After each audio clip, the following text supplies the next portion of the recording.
Sie hören Sport und Musik. It's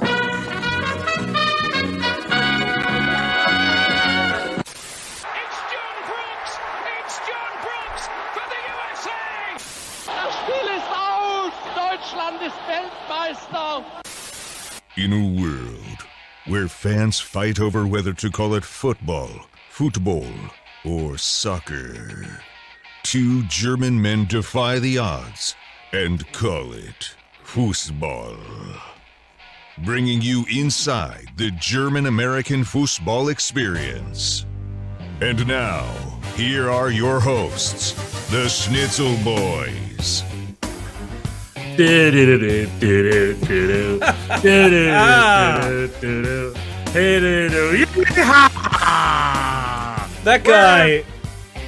guy does such a good job. I know, Chuck Fresh. Love Chuck Fresh. Love me some Chuck Fresh. We're a couple old German boys here talking some German soccer this week. Yeehaw! And of course, we have MLS Decision Day. Oh, yeah. My favorite holiday of the year. It's MLS Decision Day. Decision Day. Happy Decision Day, everybody. Yeah, happy Decision Day. Happy Decision Day to you. But thank you. Happy Decision Day to you, Herr Bjorn. Do you know that today is an American holiday? Yeah, it's I guess it's Columbus. It has two names, right, these days. It's been retconned. It's been retconned as Indigenous Peoples Day.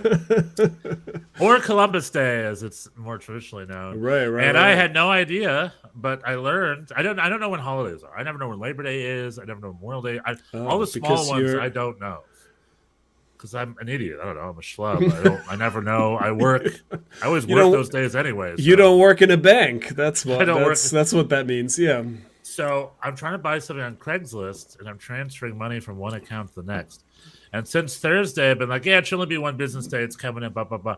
And then, so I had to promote, so I couldn't do it over the weekend. And then the deal was to come by today. And then that's how I learned it was Columbus Day. Oh, yeah. Because my money still didn't transfer. And it's like, dang it. Dang these federal banking holidays. I wish you all the best. Yeah. I love the celebration, especially the indigenous peoples, how important they are in modern society and our culture, and how terrible we've treated them in the past. I'm all about that.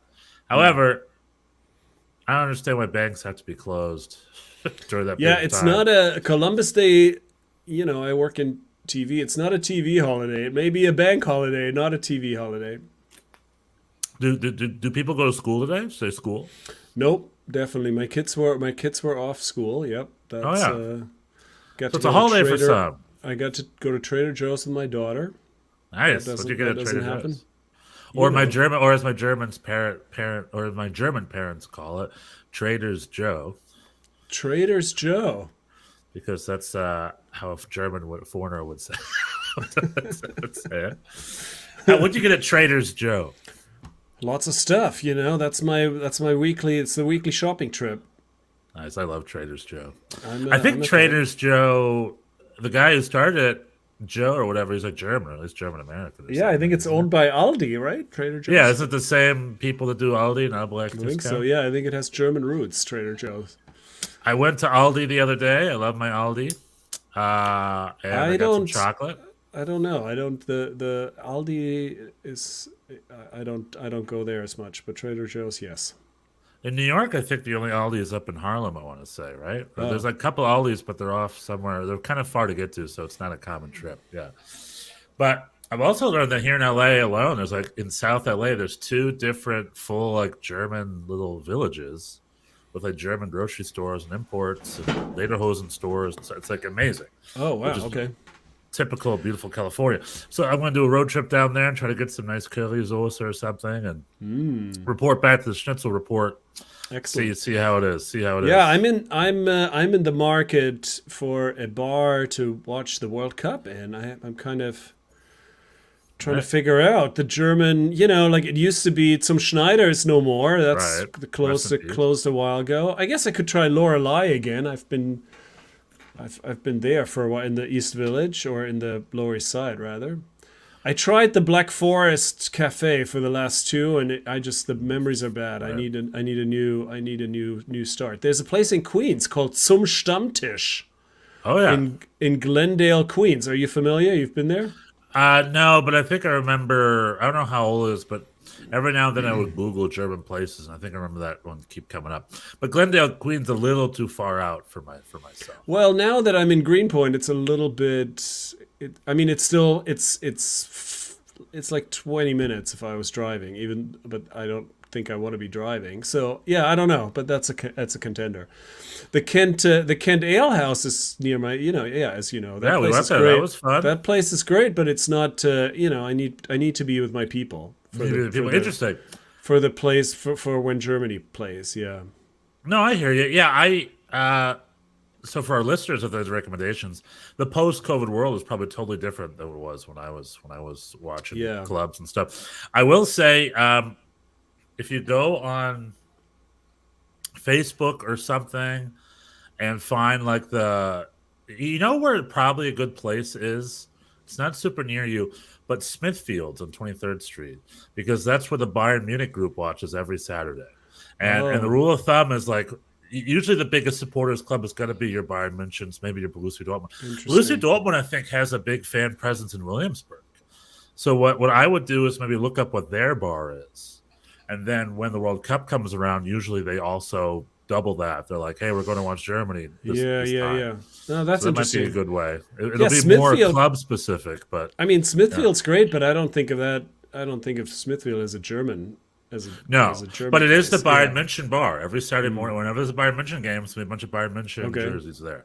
So there's the bunch of. I'm sure if I went to Kent Ale House, there's going to be plenty of Germans there. I bet.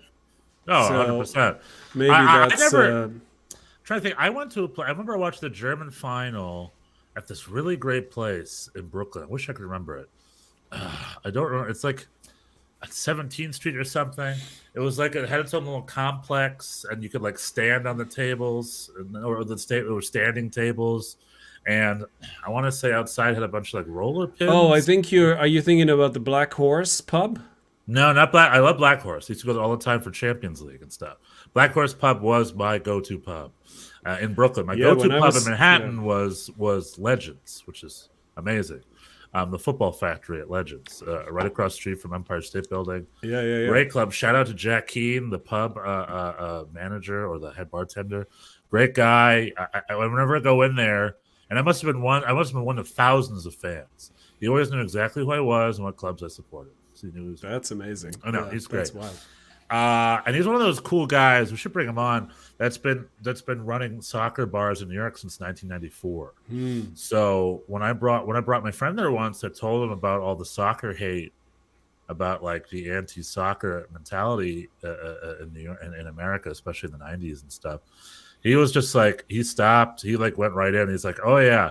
When I used to be a bartender in the 90s, the Village Voice or one of the local newspapers wrote about how I was ruining American society or something like that. Something crazy. Wow, okay. Like that. Yeah. So that's definitely worth a documentary on its own. Stakes are always high with the soccer, yeah. Oh, yeah. Well, it's just so People get upset. People get upset. It's an interesting little social milieu about the United States, about the relationship with soccer. That whole thing. I've definitely had to have those experiences. In upstate New York, even when you go to the bar and you ask them to turn the soccer game on the TV, you may as well have asked to have sex with the guy's daughter. So, it's like very I remember watching Poland, Ecuador in 2006 in a small town in Ohio at the bar. And a couple people were into it. These two older guys were there talking about like, oh, everyone's talking about Ronaldo again. And this other drunk guy is like, what the heck are we doing watching this? And then they just kept making fun of it. And then I think Dave O'Brien mentions about baseball. He's like, it's so lame to talk about baseball. Like he was just looking at me, making fun of me for watching the game the whole time. And it's just like, if you went to Germany and watched baseball, no one would really give a shit. You just go. Yeah, I mean, I don't watch NASCAR or whatever, but I don't get I don't have a reaction. I don't get upset. It's like, why is this on? I know. That's why it's such a sick thing. Like if I went to a bar and put on cricket, I don't think anyone would care. It's like, all right, yeah. Soccer specifically. It's triggering. Well, there's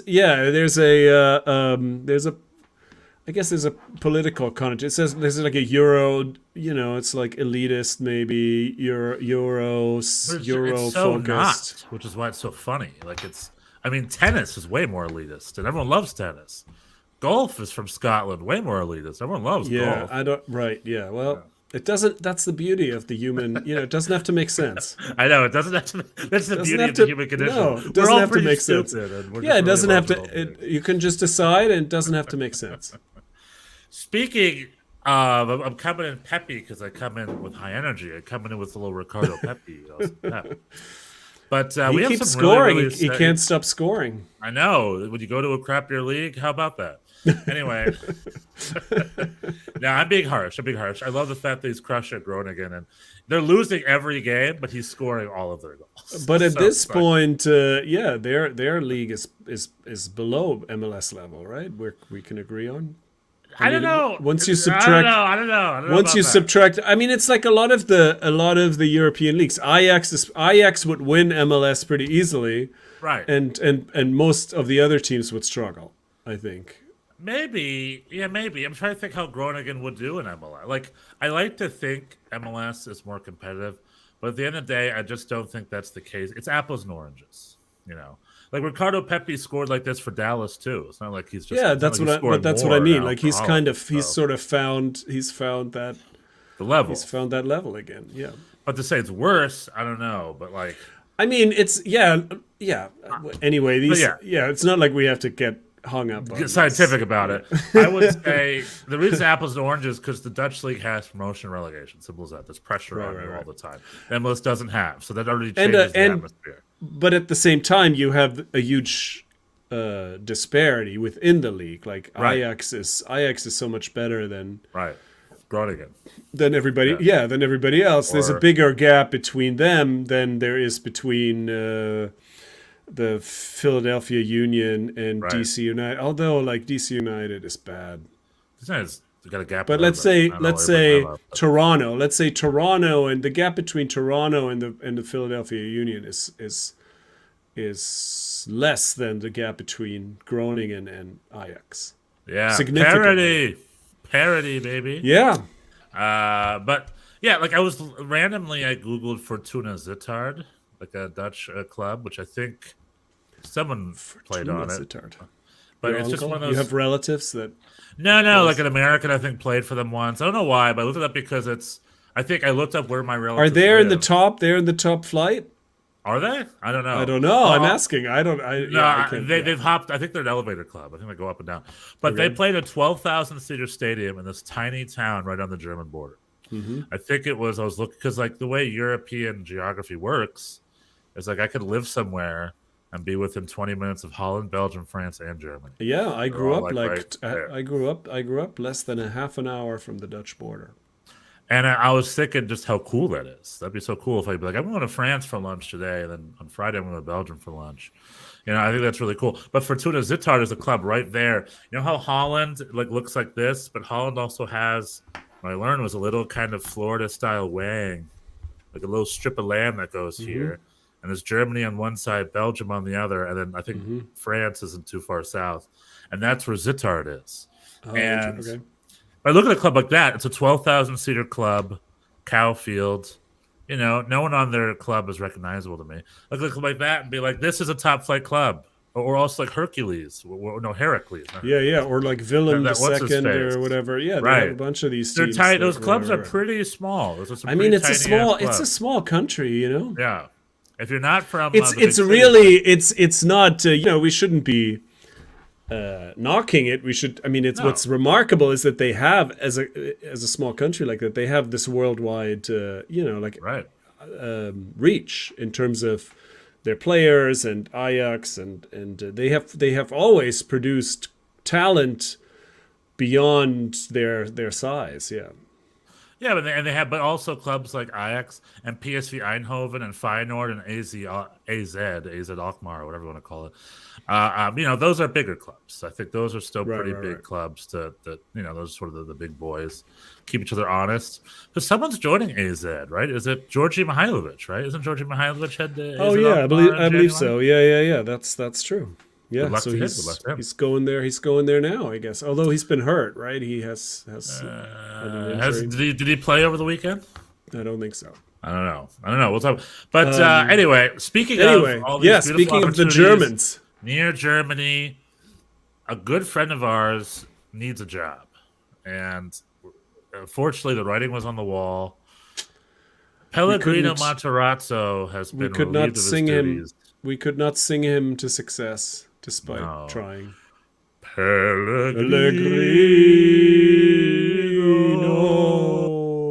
Matarazzo.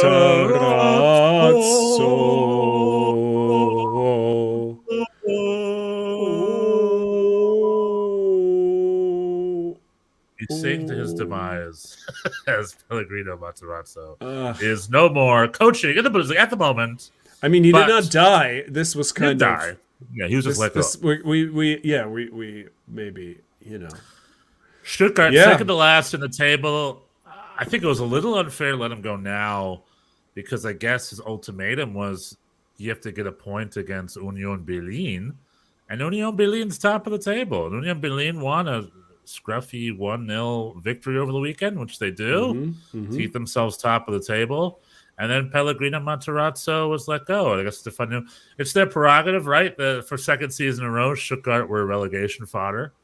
We'll see if a new coach turns him around. Maybe I don't know, Domenico Tedesco's around. Maybe they'll offer him. I don't know who they'll get, but they need to find someone to spark a light, maybe under their boys' butts or whatever. Try to get things going.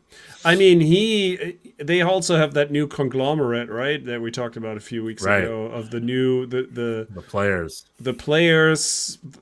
that are advising the former players that are advising. We don't know exactly what their role is, but everybody got together, and the thing they could agree on is that Pellegrino is not it.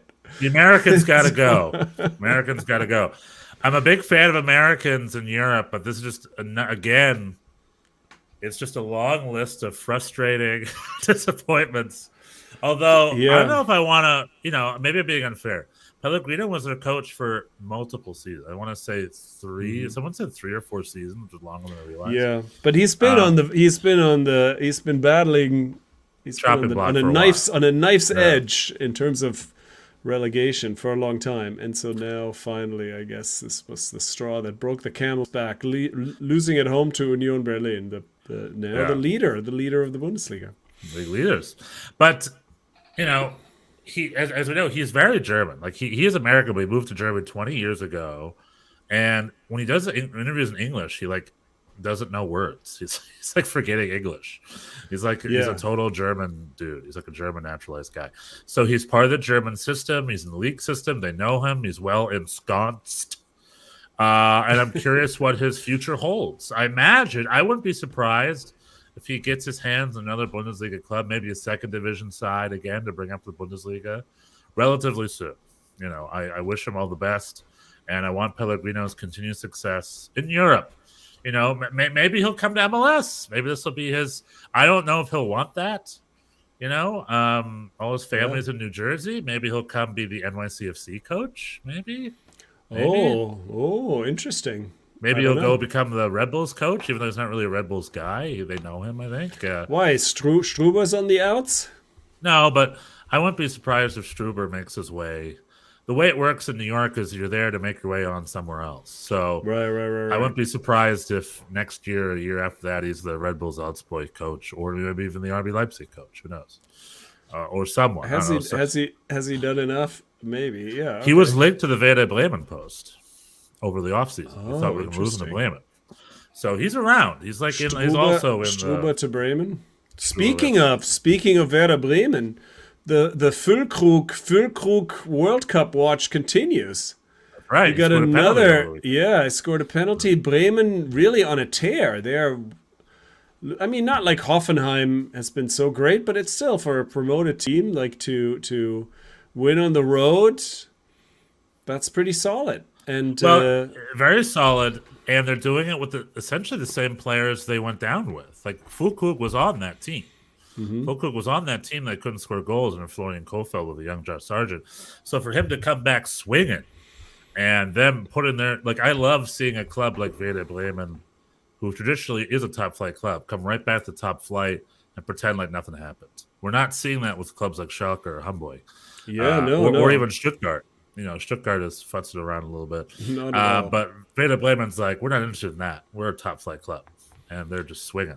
Yeah, I mean they're 5th now, so that's impressive. And yeah, maybe straight to Europe next season for them. So, but Füllkrug is performing. He's hot, and I'm still on that Füllkrug train. I think I love to see Füllkrug to Qatar. That's that's what we're promoting. If he has a good, I don't know what he's like in the locker room. We know Max Kruse can't be great in the locker room. Apparently, he's been noted poison. But like, if Nicholas Füllkrug is a decently positive guy and a good presence in the locker room, in addition to his form, bring him.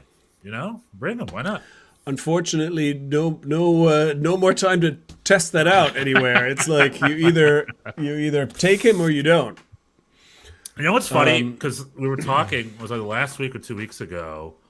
You mentioned that the history of players who got their debut for Germany at a World Cup is probably 0. And it's like, yeah I haven't really been thinking about it.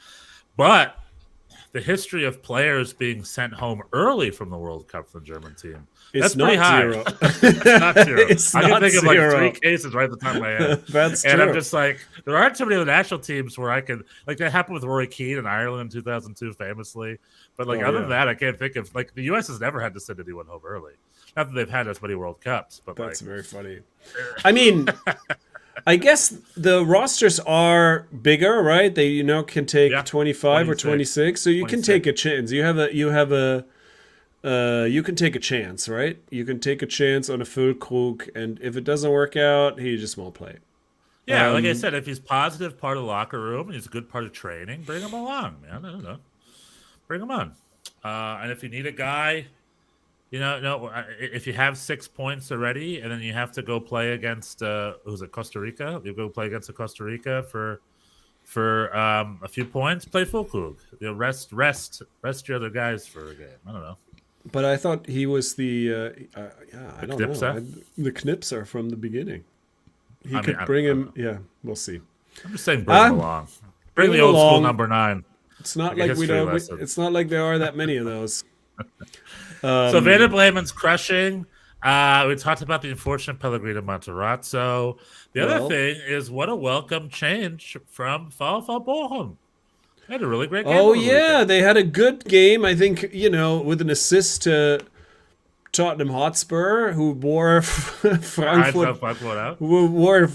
down midweek. They had a pretty tense scoreless draw against them, and they seemed a little tired. But hey, we take it. We'll take it. This was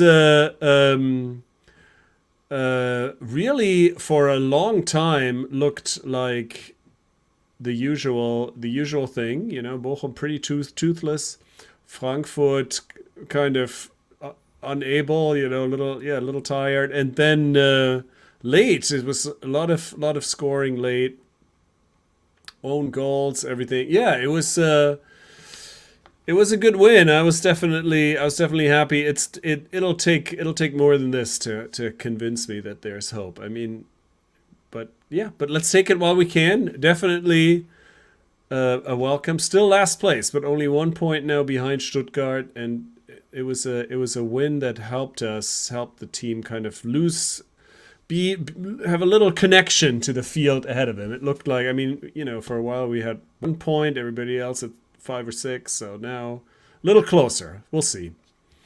The other big news. No, were you going to say something? How much of that was related to the coach? Do you think the new coach? Do you think it's a bounce back, or do you think it was just a fluky result, or what do you think? I think the squad is weak. I think this is not a Bundesliga squad, and so I think that's gonna be a problem no matter who's coaching. And so, they definitely improved on their set pieces, and there were you could see some stuff that was a little different. And but Frankfurt seemed tired, and most of the goals happened late. What happened after the 75th minute, I think. And right? so, I don't think I'm not looking to. I'm not ready to announce like a big swing here. Like we'll see. We'll see how it goes. It was a fluke. And that's what I love about the Bundesliga. Werder Bremen, no, who was it? Gladbach can lose 5-1 against Werder Bremen one week and then go destroy Köln 5-2 the next week. They can just, it's not just winning and losing. It's like destroying and being destroyed. It's like really going at you. Yeah, there's some so big... Bochum, this is Bochum's first win of the season, and it was a 3-0 victory over European champions Eintracht Frankfurt. So, yeah, it looks good on paper, and we'll take it for sure. Yeah, the other big news, coaching news: Xabi Alonso is now coaching Bayer Leverkusen. So I reached out to my 6 Degrees of Stefan Schutter. Reached out to my second cousin's husband. You have the Leverkusen, who's a Bayer Leverkusen season ticket holder. You got the Leverkusen connection, yeah. And German call it Dauerkarte. I kept my Dauerkarte, which is like essentially season ticket. I used to have one of those for Bochum. Yep, I know. And what it cost $80 for the season or something. It was I got the student discount, and yeah, I think it was 90. Well, this is pre-Euro, so this was marks. Right. D-mark. A D-mark. So yeah, I think it was like the equivalent. It was like $80 bucks. It was like $80 for the season, roughly, with the student discount. Standing room though. But but I told that to my dad, and he's like, "Oh, it's unverschämt teuer." I'm like, "What are you talking about? Talking about how expensive it is." He's like, because he's from like the 50s, so he's like, "My day was a nickel or some shit." He keeps bringing it up. I'm like, "Well, $80 is very cheap for the season." So he hasn't bought anything since the 50s. No. He doesn't realize that things have gotten more expensive in general. Okay, he always brings up nickels all the time. It's like we don't even need nickels anymore. I looked up to go to an LAFC game for their, which could be a freaking Classico. Cheapest tickets, like $320 already for the playoff. It's like, dang you, LAFC. But that's just for one game. Anyway, we'll talk about that later. There's other, anyway, but yeah. You were saying the Leverkusen Intel. What does he say? I'm like, hey, you got Xabi Alonso.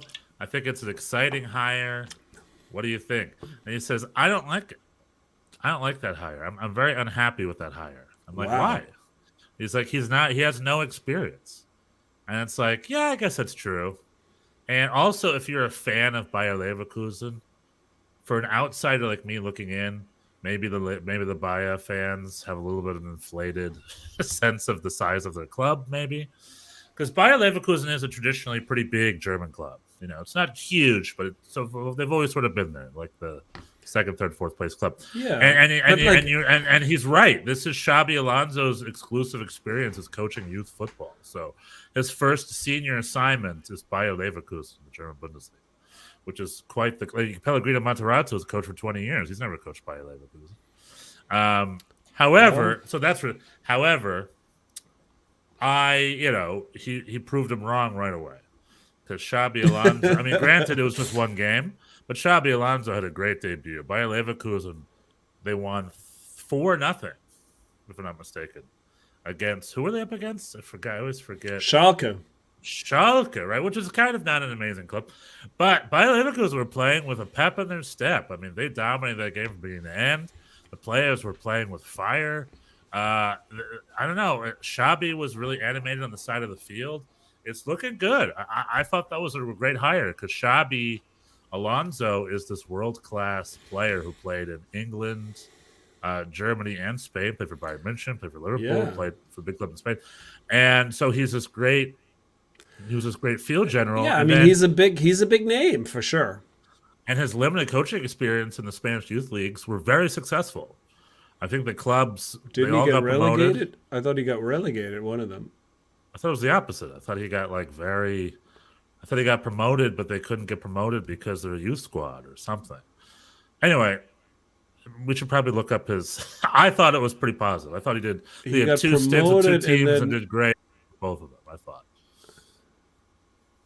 Well, anyway. Oh, well, I think he won. It looks like I'm just looking this up. He got promoted and then they got demoted the next year.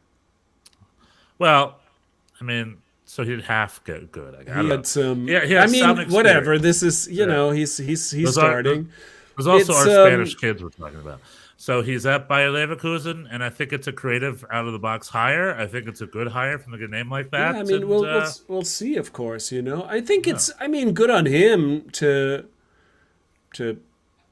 take it on, and yeah, I don't know. He has. I mean, he's got the Pep Guardiola connection, and he's got sort of. As a player, he certainly seemed like he's an intelligent guy and an intelligent player, and I don't know. We'll see. I guess you're the Bayer Leverkusen intel. Who did he want to get? Like who would he rather have? I mean, I think it seems. I mean, I witnessed this when Patrick Vieira came to NYCFC. Obviously, different kind of thing. MLS is not the Bundesliga, and but for sure, the players kind of have a different. Their backs straighten up, when somebody like that walks onto the onto the training field. Like there is, status is always a thing, and like ex players, somebody like that definitely has commands the respect. Immediately. Bradley Wright Phillips at the New York Red Bulls became the player he became because Thierry Henry was there. Thierry Henry was there, and he's like, you can be better. You should be better. You should be working harder. You should be better. And then Bradley Wright Phillips became our best goal scorer ever. Before that, he was quite an obscure little journeyman.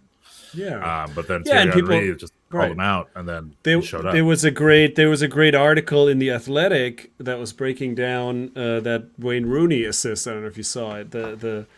Remember that time when Wayne Rooney kind of sprinted back to midfield after there was a sort of an oral history of that in The Athletic last week that was really interesting, and that was also something that people talk about. People like Luciano Acosta were like, once Wayne Rooney comes to your team, you're just it's a different intensity. You want to impress, and I think that works as a coach as well. I mean, it did not work for DC United this year. No, maybe so next I don't year. think. Since that moment, everybody. Since that moment, Wayne Rooney has let himself go very aggressively, and then they must look at that and be like, "Damn! 3 years later, you're twice the size." You're twice the size. Yeah, I mean, not every great player turns into a great coach. Obviously, there's no guarantees. That's for sure. Usually, they don't. I would say most times than not, they don't. There are exceptions, like a Pep Guardiola. Pep Guardiola, Patrick Vieira is doing well at Crystal Palace now, I mean, Mikel Arteta leads the Premier League. We have, I mean, there's it's a different. It's not. It doesn't translate 100%. Obviously, it's a different. I think you need a different kind of work ethic. Right, as and a you coach. have to put your ego out of the way. And you have to exactly. You have to adjust. I think that's the struggle of a lot of players is they were the star, and when you're the coach, you're not the star. The players. But I think Xabi is probably has that experience. He was probably not. He was not usually the best player on the teams that he was on, and was more of a glue guy. Made it all work and I mean the sort of his kind of defensive midfielder role that he was playing or midfield in general just demands kind of an understanding of the game that's different. And if you're a striker so I don't know. I'm pro Xabi. I don't know. We'll see how it goes. But if it was my team, I think I'd be excited. I think he has potential to be a big name, and you're catching him on the way up, perhaps. I mean, agree. That was true for NYCFC and Vieira, and might be true for Bayer Leverkusen and Xabi. We'll see. Yeah, so I don't know. I don't know what your grumpy cousin's problem is. Who did he think who did he want? Who did he want to get? Well, that's the thing. He wanted to get Dominic Tedesco, or who has experience in sucking. I don't know. He's an expert. It's a good question. It's just that maybe German sort of hard-headed mentality, Because, if you're in Germany in the Bundesliga, you don't really know what's going on outside the Bundesliga for the most part. Right. So, like, it could be like, in my mind, it's like, what do you want, Felix Magath or something? Who is around? Just all the old hard I mean, heads but he's. Yeah. I mean, he's at the end of his career probably. No, I'm right there with you. It's time to think outside the box because there can just be a total coaching carousel where there's like 5 guys and they get fired and hired, and if 5 years will go by and all 5 of those guys have coached all the same clubs, Right. That's just what it has. So you got to think outside the box sometimes, and I like that Xabi Alonso came in, and I applaud Bayer Leverkusen for that hire. And we'll see what happens. I think this win over Schalke is not doesn't mean all that much because Schalke I think is also going to struggle as the season goes on. But yeah, anyway, no, Xabi, great. Thumbs up.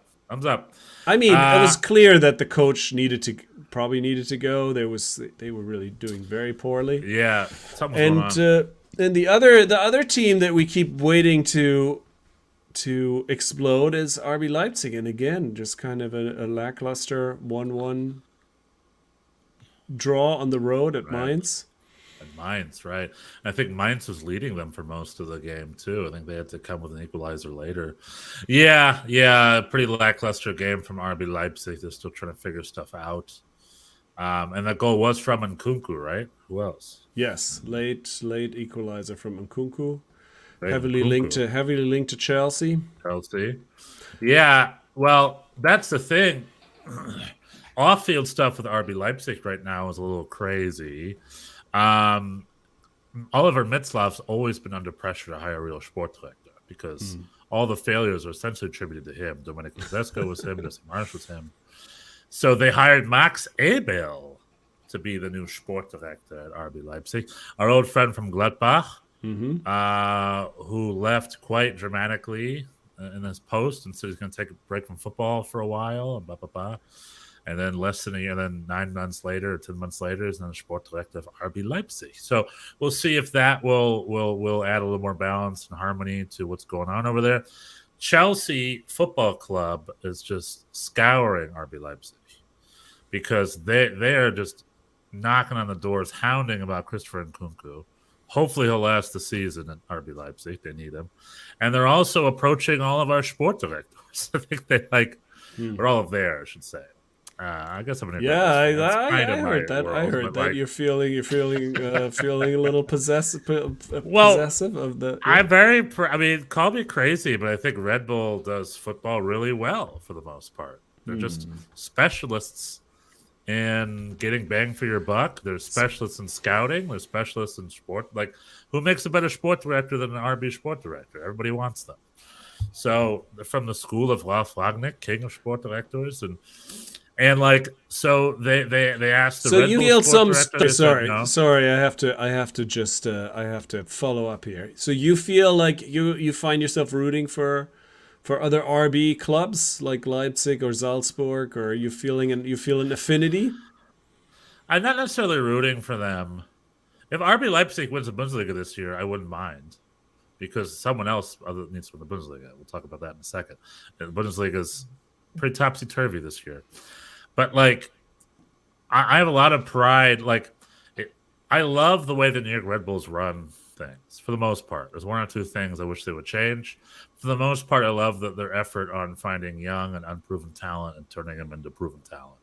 I love that. I mean, and New York is the extension of what they're doing over there. Like, Joachim Schneider, our new sport director, is right from Leipzig, and it's Gerhard Struber was also part of the RB system from over there. He's he's on their list. Red Bull has a list of great high energy, high press coaches, which is very popular in soccer. Everybody and their mother is doing that nowadays. It seems like that's how you play soccer, is you high press now. And we essentially invented that. Gegenpressing is a Red Bull philosophy, right from Rangnick. And we have a whole list of coaches that do that, like a Gerhard Struber and like a Jesse Marsch. And then when it comes to scouting and finding players, who does it better than Red Bull? Like they had they had Erling Haaland. They found Erling Haaland. Then they found Christopher Nkunku. They had Timo Werner. They're very creative with. There was this guy named Anthony Forrest, I think his name was. I forgot his name. Andy Forrest, like a Scottish player who got his start at Red Bull. Like they're being very creative, finding talent that maybe don't excel elsewhere, and bringing them along and letting clubs like Chelsea and Man City just to come by and buy the product. Right. And if that's how German clubs operate, which is what they're doing, Borussia Dortmund's trying to do exactly the same thing. Bayern München does the best they can. Like in addition to all their big signings, they make sure to have a thriving youth academy as well. Like German clubs, that's their bread and butter is to find players. German clubs tend to not buy products. They're only looking for diamonds in the rough they can turn into products to sell. That's sort of like the German club mentality these days. And Red Bull does that, I think, better than anybody. And I applaud him for it. So that's what that is. Do I root for them to succeed? Like, do I want RB Leipzig to win every week? No, I don't really care that much. You don't care, right? Yeah, I mean, I was Americans. But. I was I think it's interesting. NYCFC are part of this of City Football Group, and I don't feel any, I don't care at all about. But that's two different things. There are other teams, but it's a little different. The branding, I mean, it's not. City Football Group doesn't really have a philosophy, much like they say they do. I mean, it's not quite as clearly defined, I guess, as the Red Bull ideas, but they do have an organizational philosophy, I suppose. But I think just like emotionally, I don't care about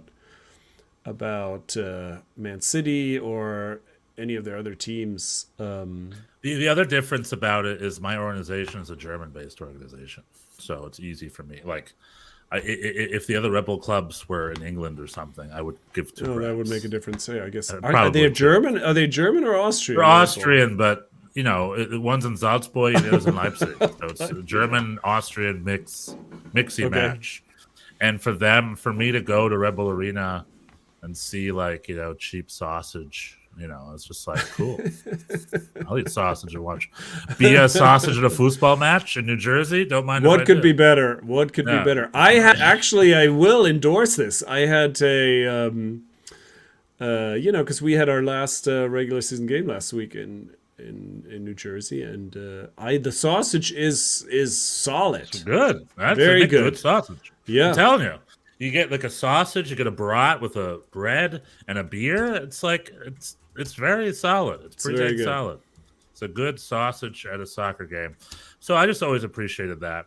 But anyway, RB Leipzig limping a little bit. But again, they also had a midweek game. But I'm still loving Marco Rose. I'm still loving what's going on over there. Maybe a little stability. They just fired one of their other sort of sporting directors. His name escapes me at the moment. Vivial or something. Who I think is headed to Chelsea. I tried to look up more specifics about that, but I couldn't find it at the moment.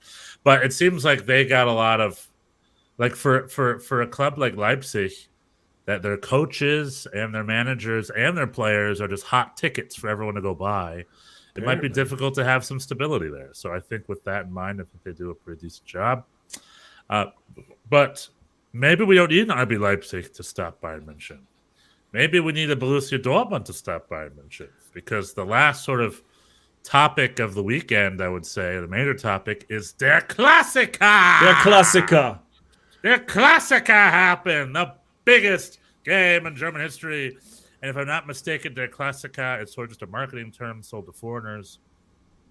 In Germany, I don't think they really refer to it. I don't think they did not to call it that when I was a kid. That kind of happened over the last few years, but I'm okay with it. It's fine. It's fine. I can get behind it. It's okay. But even in Germany, do you think that's the highest rated game? Do you think everyone tuned in to the Dortmund Bayern game? Oh yeah, maybe. No, that was a big deal. Right? I think so. It was a big deal. It was a really fun game. I mean, it took a little while to get going. No, like it was a little. It was a little. It was exciting towards the end. Yes, I agree with you. Bayern München were leading 2-0, right? And last week, I got a leg on my face. Last week, I said Bayern München's going to destroy them 6-0. That's and what that you didn't said. happen. and that didn't happen.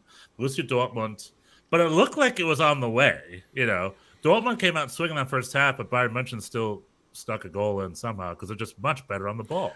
Well, And- I think this was right. Exactly. I mean, it was like one of those.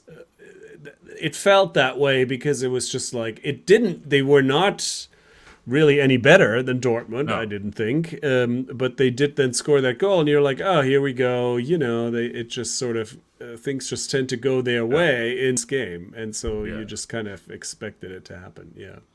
And despite having quality players, Borussia Dortmund, I don't know if they're too nervous. There's a lot of mistakes, and Bayern München is a little more relaxed on the ball. It's like Dortmund. You guys could pass the ball too. You don't have to let Bayern München do all the passing. But then Bayern München got a second goal early in the second half. I want to say at some points it was 2-0, and again it was like, all right, just another year after year. It's the same thing. It's a lot of ads. Then when the game happens, Bayern München is the only team that shows up. But then Borussia Dortmund were able to pull a goal back. We're like, okay, we got a game here. And then then right towards the end, a very sloppy red card from one of the Bayern players. I wish I could remember. I should have remembered this, but one of their holding midfielders got a sloppy red card.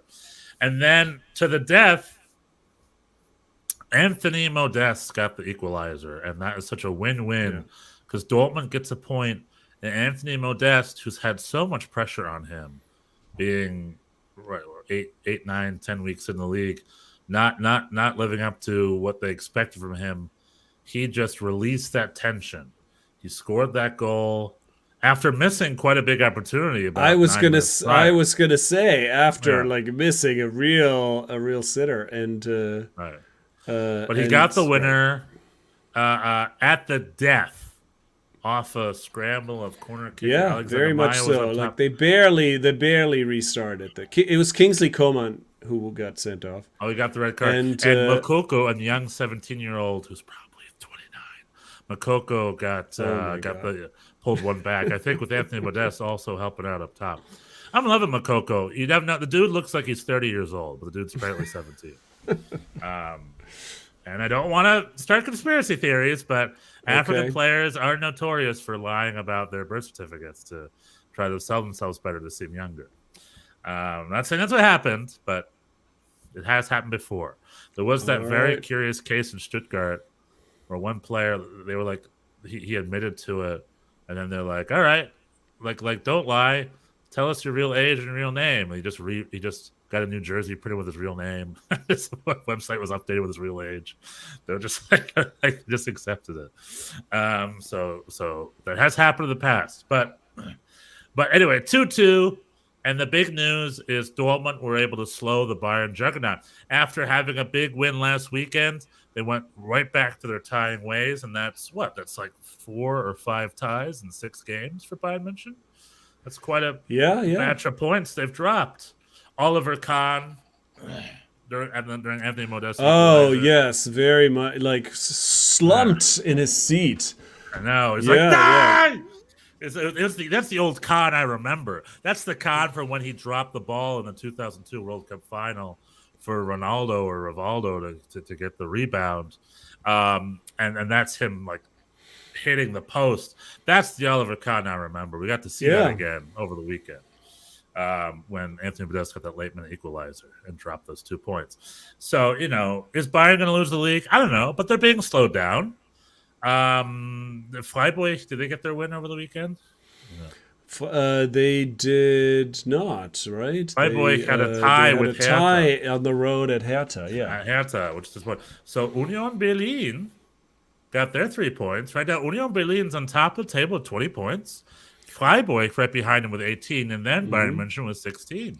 So Bayern München are 4 points now. Bayern and Dortmund have the same number of points. That's right. Dortmund 16, followed by Werder Bremen.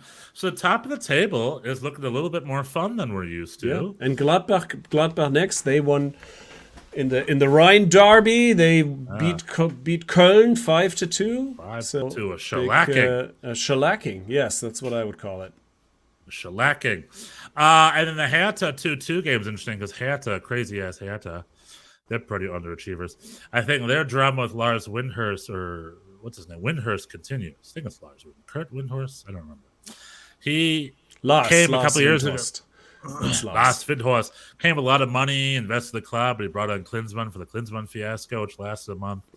And the last thing we're hearing is he wants to sell all his shares back to Hertha, and he wants to just peace out. He's like, you know what, I tried. 2 or 3 years ago, he announced he wants to make Berlin a big club for a big city. And he wants his 320 million euros back. Good luck. Yeah. Good luck with that. So, they're going to have to turn over a few couches to see shake out the change. Yeah, they're gonna have to maybe up their beer deposit to €4 plus 2. Yeah, something's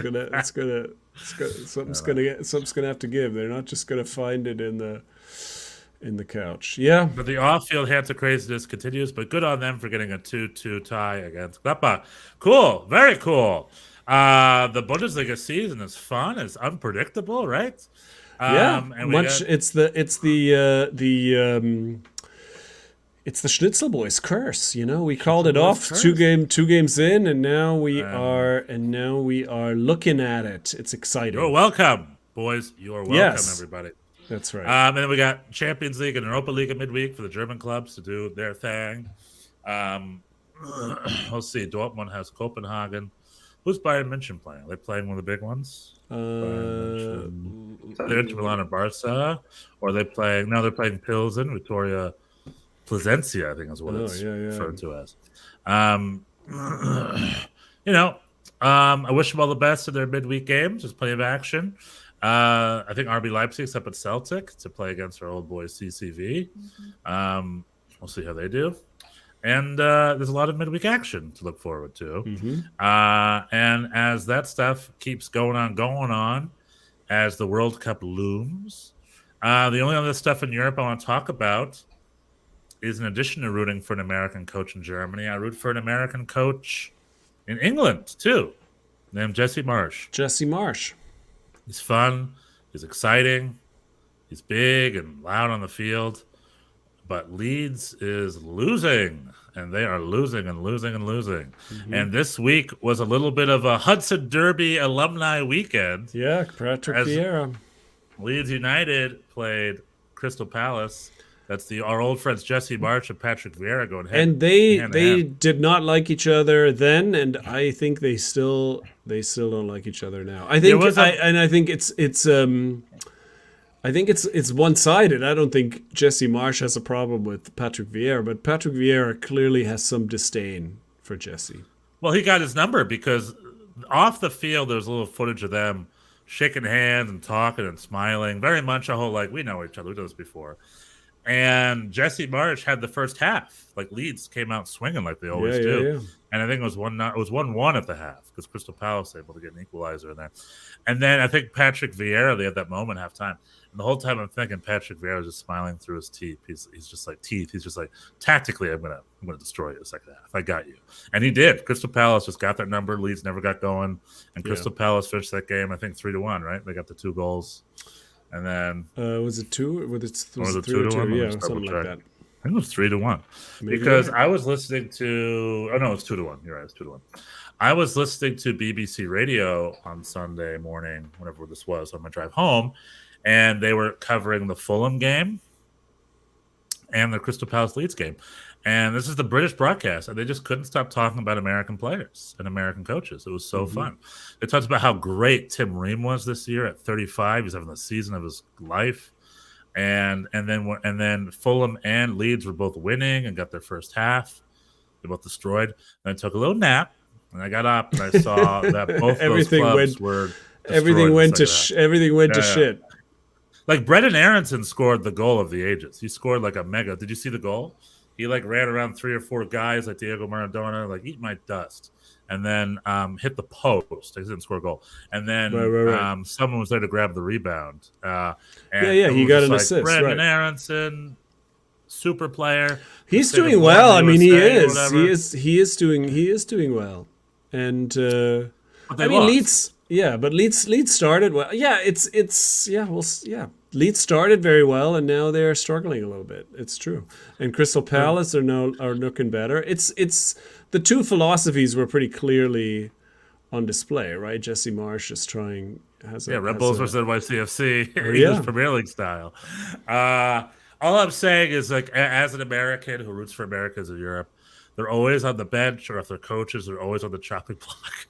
And Jesse Marsch his seat's getting warm. It's not hot, but it's getting warm. He has a little time, but yeah, we'll see. I think so. But I wish him the best. I hope he excels. And for crying out loud, Jesse, change it up sometimes. Like sometimes the gig and pressing people get it. So you have to sometimes change sometimes. But anyway, that's not. Yeah. No, it was a good game. it was a fun game. I wish him the best. Yeah. I love that Tyler Adams, Brendan Aronson are doing well.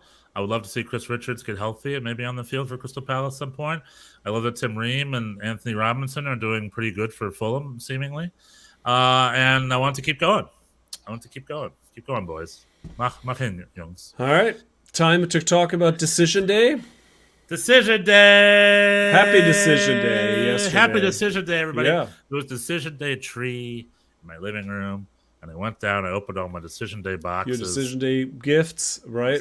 You sang all the Decision Day songs. You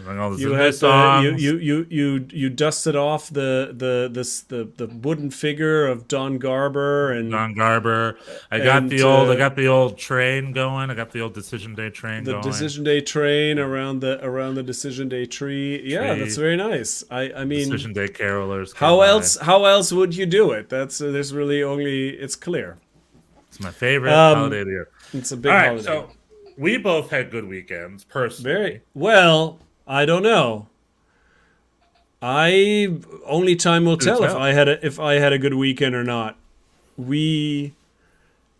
NYCFC had sort of limited to play for, right? It was were we going to finish third or fourth? Right. So we were assured a home game in the playoffs, and Nick Cushing chose to run out our best 11.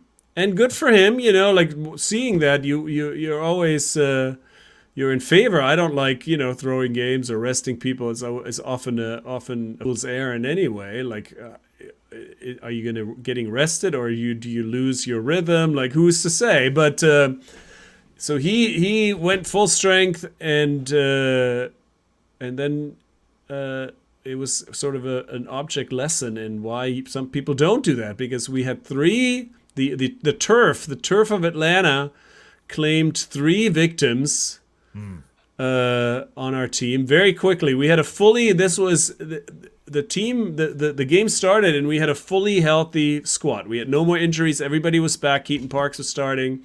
We had a full bench, and that had not happened all year. And it lasted all of 18 minutes. By which time, Tavon Gray was the first to go down with a foot injury that did not look good.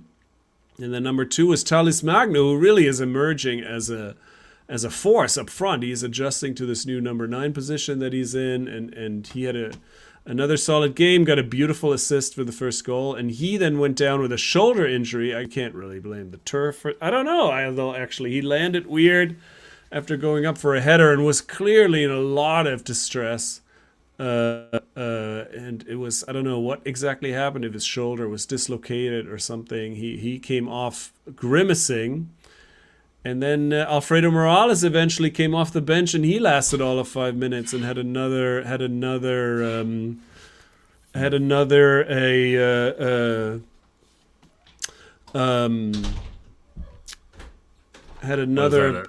injury. Had another injury.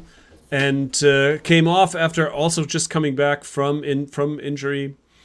And I don't know. We'll see. We won the game 2-1. Eventually, we had a great first half, or even 60 minutes. For 60 minutes, the team really played as well as it has all season. And then kind of things just fell apart, and we held on. We gave up a late goal against a very, has to be said, very flat Atlanta team. And we'll see how all these injuries if we lose Talis Magno and Tavon Gray for the entirety of the playoffs, then I don't think we had a good weekend. Oh, that's bad. Yeah. What's the update? Do they have an injury update yet, or not yet? No, I have not. I've been looking today. I don't think Monday. For today they just played yesterday, so today was probably the day off. Medical team is is they weren't practicing today, so probably we'll find out tomorrow when we see who shows up at practice and in what kind of state they're in. So you weren't playing Atlanta; you were playing Atlanta's turf. We were playing the Mercedes-Benz turf. Yeah, turf. Oh, turf!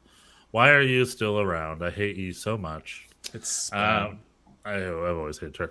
That is interesting because it's one of those things where it's like, I do believe in the philosophy of you do have to play your main team, because I look at a Philly and LAFC, and it's like their week off. I don't know why that's going to serve them. The other teams are because it's not like just midweek games. There's a full week till next game, another week till the games after that. Right. Well, we don't have the same. Yeah, last year there was a huge break because there was right. So it's not as bad as it was last an international. There was an international break in between. So yeah. But I think the World Cup this year has thrown that away. But like, if I'm LAFC or I'm Philly, I'm like, what are the rules against scheduling a friendly with each other that weekend? Just to be like, hey, it's Friday, Philly flies out to LA, or LA goes to Philly, and then just play a scrimmage just to keep the players warm for that weekend. Keep everybody in rhythm. Yeah. Yeah, exactly. So I don't. I think players are going to be well rested this time around, and I'm wondering if Philly and LAFC will be too well rested this time around. We'll see. Atlanta United, we'll see what their offseason is going to look like. They got to figure stuff out. Joseph Martinez was asked, I think, about the season or anything. He said, "Don't ask me anything. Talk to Gonzalo and Carlos." And he walked off. Yeah, he seems to be on his way out for sure. Yeah. But the rumors on maybe the Atlanta Reddit boards are they want Boca out. Now, granted, I think Boca just signed Carlos Bocanegra, their sport director. He just signed, and I think, an extension. And I think there is a new president incoming. I don't know if they've appointed that yet or not, but there is a new president incoming. And we'll see how much longer Gonzalo Pineda lasts. There's also the rumors that what's his face from the Mexican national team will be back and available again. Tata Martino is going to come back. He might be available before the next season, and I think it's a guarantee that after the World Cup, Mexico is going to say goodbye to him, because that's what Mexico's like. And I think Tata will be available. Now, granted, maybe he'll go back to Argentina or go to Europe or something, or retire or whatnot. But if I'm the president of Atlanta, I'm like, Tata, I would try to bring Tata back, because it's like our success was under him, so let's bring him back. Going back to that whole thing of like when certain coaches show up, you show up. So Tata demands a certain respect from his players, and they just play better. I mean, that whole they started out with a bang, in MLS, and right. And when Tata left, it all fizzled. Yeah. They've been sort of languishing since. They have not repeated They had such a good hand with their early acquisitions. Almiron is doing great now for Newcastle. He's having excellent season there. Yeah. And also Josef Martinez, and they have not repeated that. The Barcos and the right. I think we'll see probably. Thiago Almada is doing pretty well, but yeah, it just hasn't been the same. They still get 44,000 people. Oh yeah, fans are still there, even though they're not making the playoffs, and they weren't particularly close, and they were not. I mean, the team didn't look super engaged. I think Andrew Goodman was the only one who seemed to care about this. He scored the late goal, and we'll see what happens to them. In general, I would say that this decision day did not have the same, because last year a lot of stuff happened, and people, teams had some last second comebacks and last second eliminations. I was in the Galaxy last second Stadium. Eliminations, right? Exactly. 90th minute they were in. 5 minutes stoppage time, they were out. They were eliminated in stoppage time. Yeah, so this year it was not quite like this. A lot of the games were decided pretty early on. The one piece of drama was Orlando and Columbus. Orlando at home needing a victory. A draw was not enough, and Columbus taking the early lead. and then just pissing it away again like they have all season. And Yeah, let's boil it down. So essentially, it boiled down to there's in the East. There were 3 teams for 2 spots. Yeah. And in the West, there were 4 teams for 2 spots. In the East, it was between Columbus, Orlando, and Cincinnati. Yeah. Right. Cincinnati and needed then something. at the beginning of the year, Caleb Porter said he'd bet his house if he didn't make the playoffs. And they missed the playoffs. So I guess he's putting on Realtor.com or something. Well, they've already let him go, so he is going to be moving. Probably. Oh, did they fire him? Yeah. Mm-hmm. Oh, was it official? I imagine So that was the immediate response. I guess if they not only miss the playoffs, he also is losing his job. Well, the coaching carousel continues. On to another MLS club he goes. Maybe Houston or something. We'll see. So on for Caleb Porter, who is a coach I like, by the way. I like Caleb Porter a lot. He's a little topsy-turvy. He's one of the few American coaches that have won MLS with multiple clubs. Very few coaches have done that. He's on that list. That's true. Yeah, but anyway, so they lost out. And then in West, it was Vancouver... It was Minnesota, Vancouver was Portland. playing at Minnesota, and that was they had in the West. There were 2 games where the winners in and the losers out, and it was Minnesota and Vancouver, and it was Salt Lake City, Real Salt Lake against the Portland Timbers. And Salt Lake and Minnesota cleaned up. They did. And it was pretty. This was also. They were pretty decisive. I mean, the Minnesota Vancouver game. Right. Was close for a while, but then there was a late second goal for Minnesota, and But the big sort of thing out West is that this is the first time all 3 Cascadia teams, even including the old NASL days, that they went back. This is the first time there will be no Cascadia team in the playoffs since they've been competing. Since Seattle and Portland and Vancouver joined the leagues respectively with the old NASL as well. There will be no Cascadia presence in the playoffs. Portland and Seattle were always such big playoff teams, but not this year. Yeah, that has never happened. Atlanta, Toronto, Seattle, Portland, they are all missing the postseason, so we're having a little more spice. Well, Seattle or Portland have made the final most years recently. Yeah, I think they're at least right. Yeah, I think of the last 6 or 7 finals, a majority of them had either Seattle or Portland in them. If not all. Like, honestly, it's something crazy like that. Like, they really did dominate to the final. Yeah. But not this year. Maybe they need to freshen up a little bit. Maybe they're becoming like rotted fish. You need to freshen up a little bit. Sometimes we'll see. Gio Savarese left Eric Williamson on the bench, which I thought was an odd choice for a decisive game like that. But, Real Salt Lake kind of dominated that game, and Minnesota won their game, but let's just Real Salt Lake looking good going to the finals. Let's just what are you saying? I want to talk briefly about the Supporters Shield. The Supporters Shield, Philly destroyed Charlotte from the beginning. I think Gastag had a hat trick, and LAFC lost their home game to Nashville. That's right, to Nashville. That's right. And so they are both now on 67 points. Ended the season. The Phillies dominated the goal differential. They have 72 goals, 26 against, a plus 46. In the history of the league, it's never never versus LAFC plus 28. So dramatically higher on Philly, but LAFC wins the league because in MLS the first tiebreaker is not goal differential; it is wins. Number of wins. Your comment, please, Stefan Schnitzel. Well, have LAFC and Philly played each other this year? Because I would be fine with a head-to-head too. I remember in Europe when that changed. Let's see if they ever played each other. I'm fine with it because it's about what's more important, wins or goals. It's wins, right? I don't know. I have no records. Yeah, but I mean, on the counter argument, they play each other, and it was a 2-2 draw.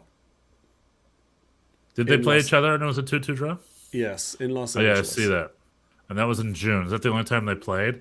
Oh, yeah. So if their head-to-head is a draw, okay. and then you defer. I mean, it's the rules. They knew it ahead of time.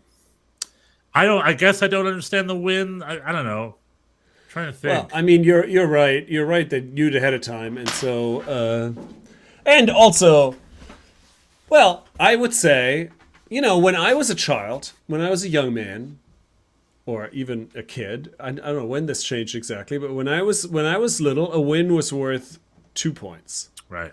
and a draw was worth 1 point, and that's how it always had been. And then at some point, this changed. At some point, they came up with this idea that you get 3. So there was always, back then, which also makes sense. There's always 2 points to be had, right? You get either you split them or one team gets them both. Now it's like some games are worth 3 points if you win, and if you tie, then they're only worth 2 points because each team only gets 1. Like, there's a case to be made that doesn't. My point being, wins have already been upgraded basically, Right. by this 3-point situation. So then, does it make sense to have them be the tiebreaker yet again? Like, Well, to have wins, it is the weird. number of wins.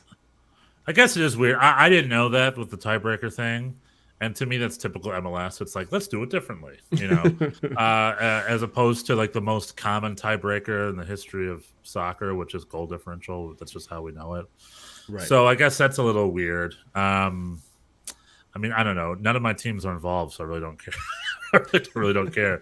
I'm glad LAFC won the Supporters Shield. I mean, LAFC had they should have gotten something out of that game. They had a lot of. They were dominating. They had a lot of chances. So, but they both have won the Supporters Shield. If I was Philly, I'd be a little. No, I don't think has Philly won the. Yeah. Oh, they won it under Jim Curtin. I want to say 2 seasons ago. I would have been a little upset if I was Philly. I understand where that's coming from because Philly didn't just they equal on points, but Philly dominated the second half of the season. Yeah, it was 6-0, 7-0, 6-0, 7, and the last weekend was 4-0. And I think 2 weekends ago was also 4-0. They're not just winning; they're destroying. So but that's why, especially if LAFC wins the Supporters Shield, the mouth-watering final, which most fans the brain should root for, not the heart, is LAFC Philly. Yeah. That's what I want to see.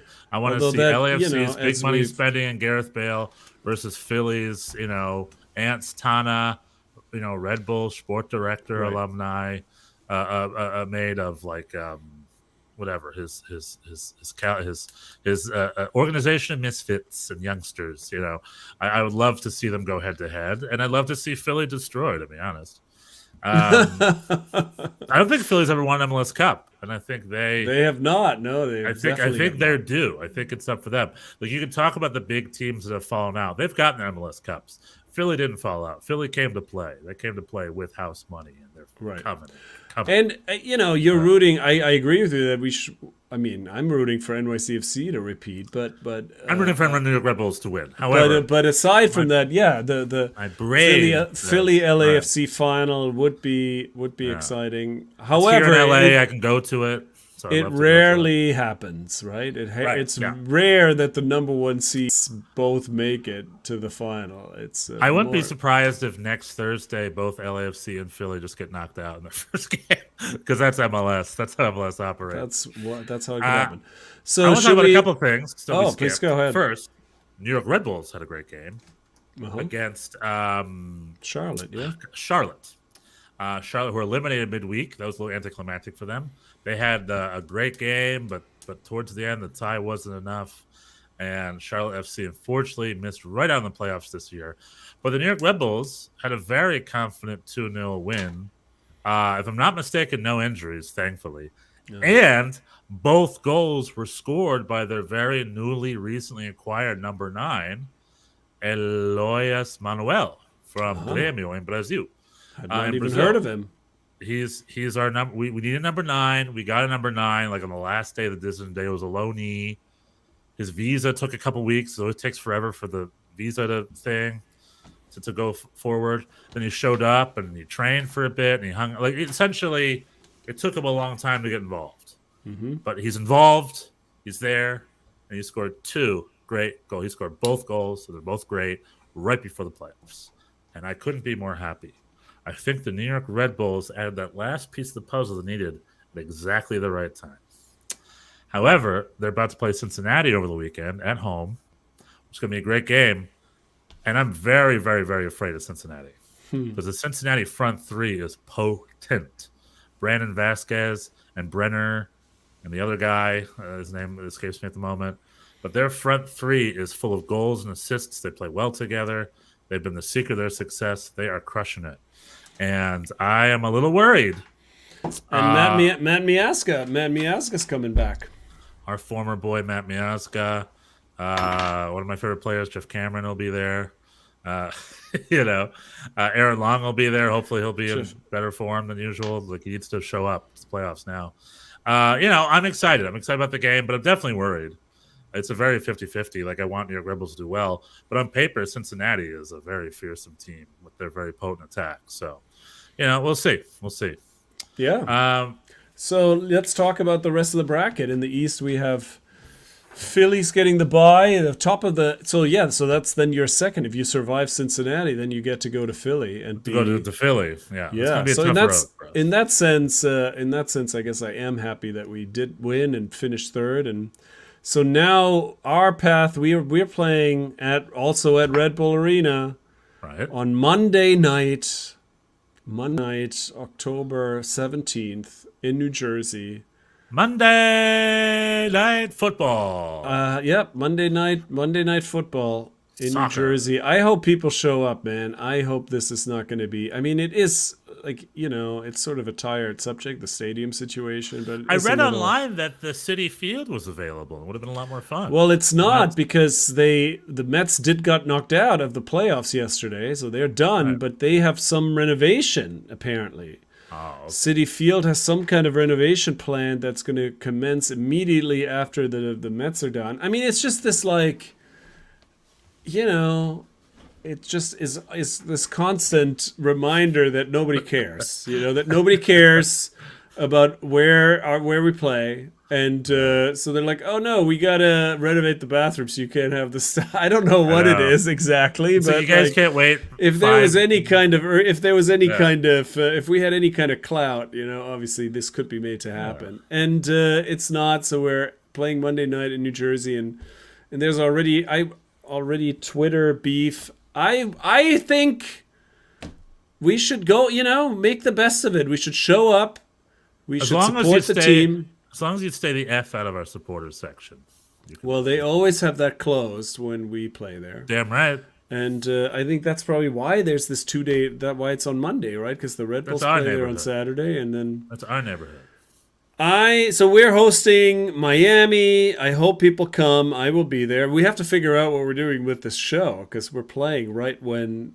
Live stream, dude. I guess I could go. I could go live after the game. Live stream. Go during live the from game. Red Bull. In the stands. Well, the game we start at 9. The game is I mean, I guess if it goes to overtime, it'll be live. Oh my God, that'd be so stressful. All right, well we'll see. That'll be fun. No. Maybe we'll postpone a little bit and we'll do a post game reaction of the games and stuff or whatever. Maybe you can call from your car or whatever. We'll figure it out. Or you can hang out in the stadium and do a live stream on your phone while seated in Red Bull Arena.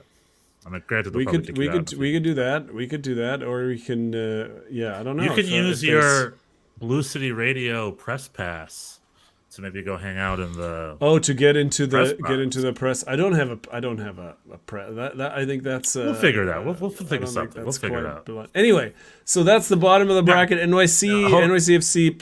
Yes, please. Nothing Photoshop can't solve. I have heard stories of talented graphic designers designing themselves fake press passes, and they go to any sporting event they want. I have heard stories. I'm not advocating for it. I'm not saying we'll do that. All right. I'm saying it's happened before. We'll see. Maybe I'll have to do something like that. Yeah. So NYCFC's hosting Miami, I guess in air quotes. And then Montreal is playing Orlando City but FC. That's gonna be a tough game. Miami's in great shape. They're good to go. Yeah, I mean, it's not going to be easy. Playing.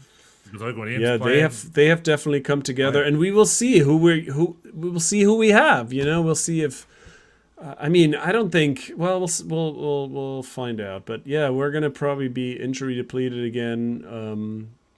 Yeah, but Miami, and then if we survive Miami, we either go to Montreal or we host Orlando, Again. and Yeah. that's kind of the path that we're facing. And in the West, it's LAFC has the bye, then Galaxy gets That's a gonna home be big. game, gets a home Yeah, but game then- against Nashville. And if Galaxy wins, then what happens? El Tráfico next Thursday. El Tráfico. LAFC, Galaxy. LA Galaxy finished fourth place. Very good for them. Ricky Pugh was an excellent signing. He turned them right around. And despite, in my opinion, playing a little kind of slow and uncreative, they were able to get some points and get in there and got fourth place. So they didn't just get the playoffs; they got a home game. So Yeah, good for them. they're on a roll. Like they just kind of rose up the ranks in the last few weeks. So they got a home game that I don't think they like 2 months Against ago who, we didn't Nashville? Nashville. Yeah, 2 months ago we didn't think the Galaxy was going to get a playoff home game. No, So no. good for them. And I mean, nothing's guaranteed. Nashville's also in decent shape. Hani Mukhtar, the great German Golden Hani Boot, Mukhtar, Golden Boot winner. Boot winner, clear MVP. Imagine he'd be MVP or close to it. And I that's a pretty 50-50. I'm going to try to. I don't think I can go to that game. My scheduling is crazy the next few weeks. I signed up for something I thought was on Friday, and when I was done paying for it, it was on Saturday, not Friday, and that literally screws up everything. There's so many things I do on Saturdays, going to soccer game stuff, and now I have to miss most of it because I'm doing this other thing. So we'll see if I can. I'm definitely gonna try to go to that Thursday game, if I can pull that out, the LAFC game. But the Galaxy game over the weekend, I probably won't be able to attend, unfortunately, because I have to be somewhere at 2:00, and the game goes easily past 2:00. So we'll see. But who cares about my schedule, right? And then what's the rest of it? I care about your schedule. You care. And then the bottom of the bracket is Dallas at home against Minnesota, also on Monday, and the late game on Monday, and then Austin against Real Salt Lake. That's Austin, gonna be fun who because Austin's in a great season, but Real Salt Lake is in great shape right now. They're in good form. So yeah, there's no all of these are pretty close. I mean, I guess Minnesota has been really limping along, but they played pretty well against Vancouver, so everybody's coming in. I mean, without the injuries, I would say NYCFC is doing well because we played really well for a lot of it, and but we'll see if Talis can't play. That's a big hit. Parity, baby! MLS parity makes it 50-50. Should be the song of the stadium. MLS parity, 50-50. The other thing that we said goodbye to this weekend is local MLS broadcasts. That was the last. I said goodbye to the fucking 8-year-old shitty graphics package they have on the Yes network. Never got upgraded. It was crappy.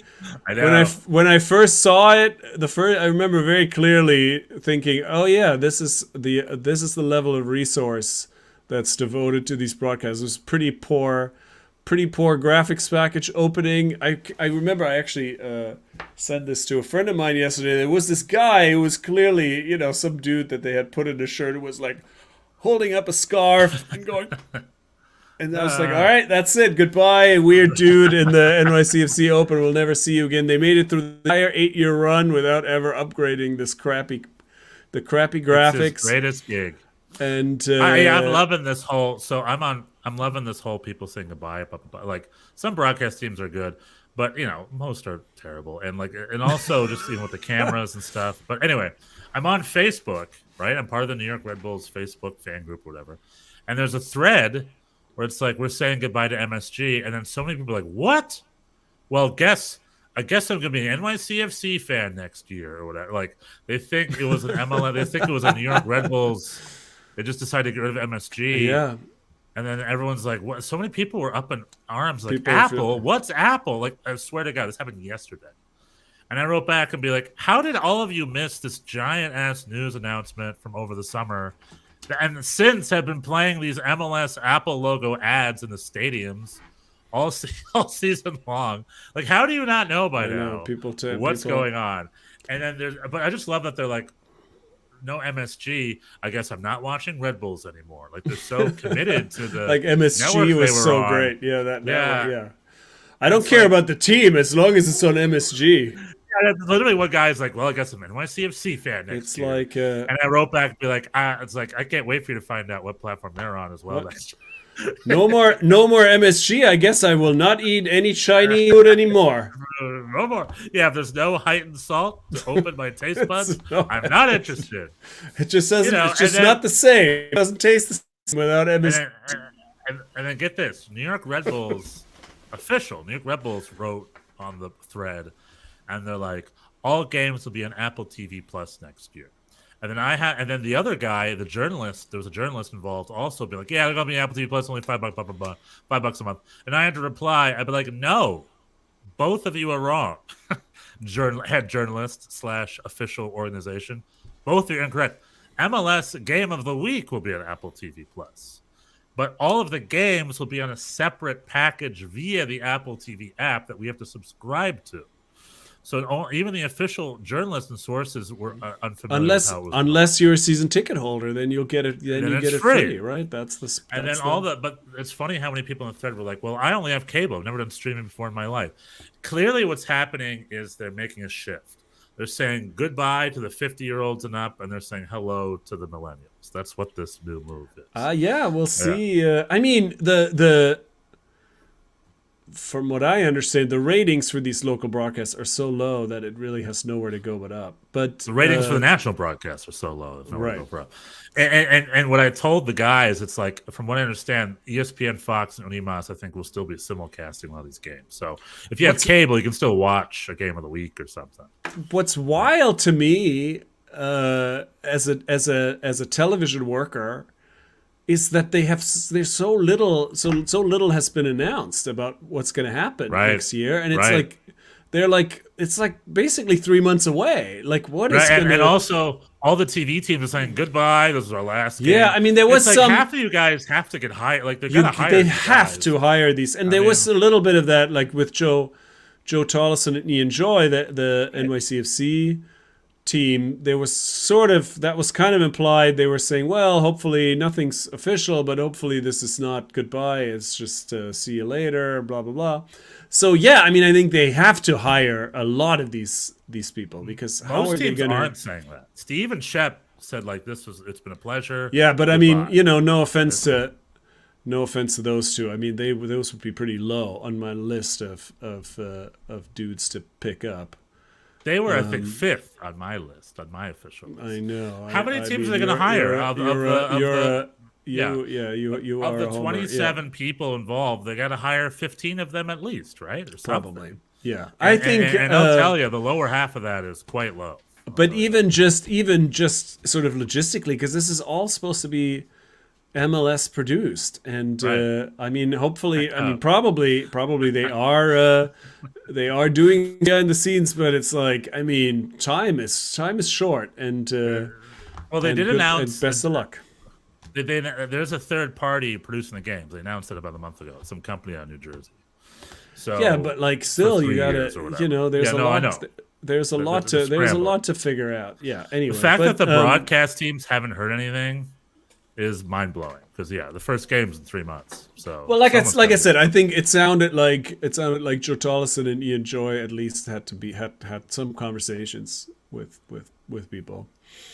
I mean, I think said goodbye, and everyone said goodbye to Mark Followell, and the Dallas fans had a tifo saying goodbye, and I was like, I love Mark Followell. Don't say goodbye. Bring him on. I want him to be the voice of Apple. Yeah, we'll see. We'll see what happens. But yeah, I think it's gonna, I don't know. We'll see. I think that's the other, you're thinking, oh, Apple TV is gonna, you're thinking some kind of a super slick I don't know, Yeah, we don't. It's gonna very be some. much. What happened was no one bought the rights. Growing. So MLS came with some cockamamie plan and scrounged together a press release and figured out this Apple TV deal. Well, and they are paying big money. They are paying big money. It's not like it's not like they aren't paying. So there is some money there, but it's a check their mouth. It's going to take a while. It's going to take a while. It's not going to be instantaneously high quality. I think there's growing pains. I bet. We'll see. Anyway, yeah, Uh, we'll see. I wish him all the best. I Steve hope it goes well. Cangelosi, no one's gonna miss. I don't think. I like Steve. Well, there's nothing wrong with Steve Cangelosi. He's fine. Not a Not the soccer best, guy. but he's fine. He's a professional. Not a soccer guy. I mean- am Steve Cangelosi. He's a good broadcaster. I know. He broadcasts for ESPN. He's like their third choice national broadcaster. I think he's pretty good. Those two. But anyway, those two upset me when I. Shep, I love Shep, but I wouldn't miss him at all. Shep, I wouldn't miss whatsoever. I love Shep a lot. He famously posed nude when he was a New York Cosmos goalkeeper to get more exposure. Listen, I'm sure he's had a fun life. I would a great life. But like, he's good friends with him and friends. I guess I would rather be him than listen to him. Yeah, I think I'm in the same boat. I want to hang out with him, maybe, but his analysis is never amazing. No, that I don't mind. However, Shep, I love you, but it's always like, wow, how about that? That's a yellow card. He's always just like, yeah, let's see it again. I don't know. Anyway, the last thing I love to talk about goes to our beautiful MLS. Talk about it real quick. Our beautiful, beautiful MLS, and them futzing with their rules, and no. It's like, the first tiebreaker is goal differential. Not here. So the League's Cup has just announced that there will be no ties at all. No ties. There's in the going to entire be competition. There are no ties, Bjorn, which is is very MLS 1.0. MLS launched the league with the no tie policy, and it was ridiculous and bonkers. What are we going to do? We're going to have penalty kicks. Yes, the way it works. Get this, and this is bonkers to me. If you win, you get 3 points. If you lose, you get 0 points. And if you tie, technically, everyone gets 1 point each. Right? That's how I know soccer. Unless you win the shootout, then you get 2. You get an extra point with the shootout. Mm-hmm. So if New York Red Bulls and NYCFC tie, and then we win the shootout, we get 2 points, but you still get 1 point. Yeah. That's what they've been doing in MLS Next Pro, the NYCFC2 league. Why? What's the point? That's so weird. The shootout is it's a coin toss. Who cares? We're fine. Yeah, I agree. Who's telling these executives that we need less ties? I don't know. I'll watch it, obviously, but essentially what's happening is soccer is the world's most popular sport. Everyone loves it. Everyone knows it the way it comes. And MLS's success has increased only when they drop all the proprietary dumb ideas and replace it with the globally accepted ideas. When MLS started, the clock went backward. They did shootouts. They're even talking about making smaller goals or some crap. When they got rid of that, when I first started watching the playoffs, they never went into overtime. Or I think it was first to 5 points moves forward, which means technically a team could have had 5 ties in a row. It was so weird. They're like, just do a home and away aggregate goal system. The way very slowly but surely they adapted it the way it worked. And every time they did that, it worked. And people liked it and they watched it and it kept going. Whenever they futz with the rules, it keeps feeding into the whole MLS is this weird-ass American. They do soccer wrong. MLS has a criticism for doing soccer wrong. And they keep feeding into that as a very, this is another example of them doing that again. They're like, we're going to do our own thing.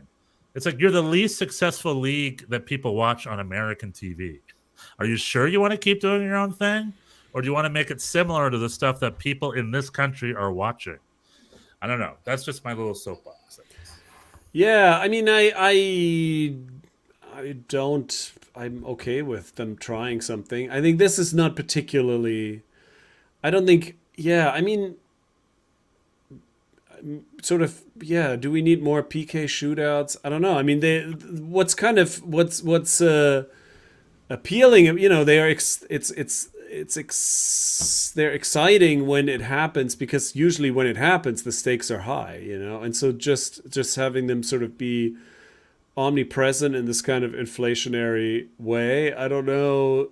I don't know. I guess I'm not a huge fan. It's like I went to a few of these NYCFC2 games, and I guess already the stakes are pretty low in those. I don't really, you're looking for, you're not going there for a result. You're looking to see the young players and see how everybody's doing and see, look at the development of these Exactly. It's about these guys, and development. the result is not all that important. But then.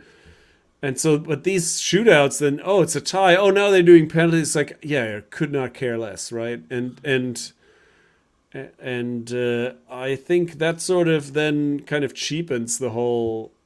Also, the shootout. I mean, the shootout should be. I mean, that's the thing. It's like it's interesting because it's high pressure. Happens in a high pressure situation.